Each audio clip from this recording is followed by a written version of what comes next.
So when the majority of the Packer fans out there hear the name Brian Gutekunst, their blood boils. They get super fired up. They want this guy gone as GM in Green Bay. Guys, in this video, I want to talk about a trade that Brian Gutekunst did that looks to be super brilliant. What am I talking about? Before I get into all of that, and also what impact that has on the Packers' future, take a second to hit the subscribe button. Okay, so let's get into it. When the rest of the league hears the name Brian Gutekunst, they attach Aaron Rodgers to that. And the turmoil that happened there, nobody knows what happened behind closed doors. Everybody's got their own conclusion as to what happened between Aaron Rodgers and Brian Gutekunst that caused that messy divorce. What did the Packers get in return for trading Aaron Rodgers?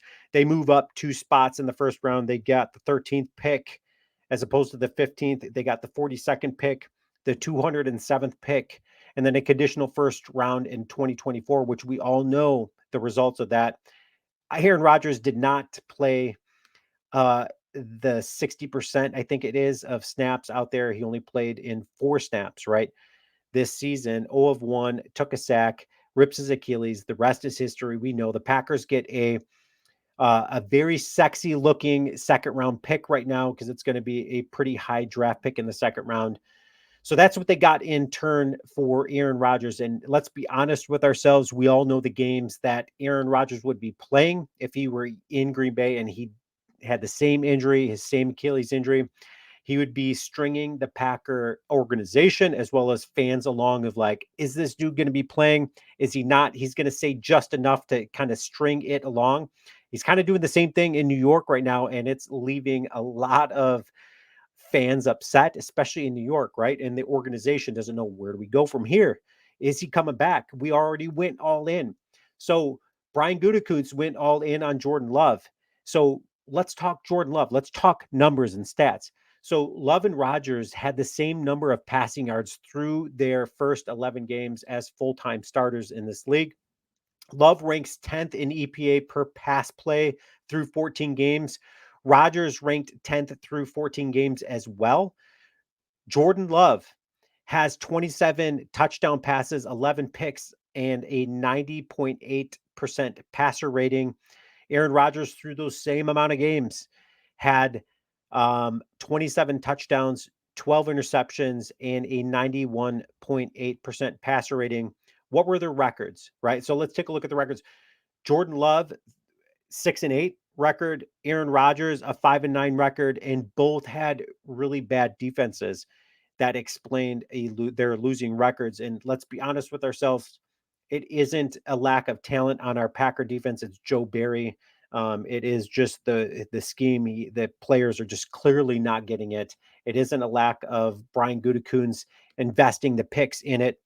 He has 8 first round picks wrapped up into this defense.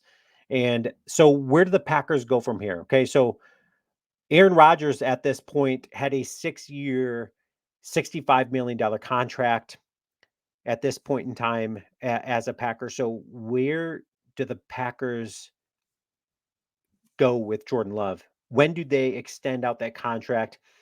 Everybody's got differing opinions on this. I know some people think that he needs to play out his full next year, not just this year, not that just the remainder of this year, but all next year in order to prove that he's worth some money.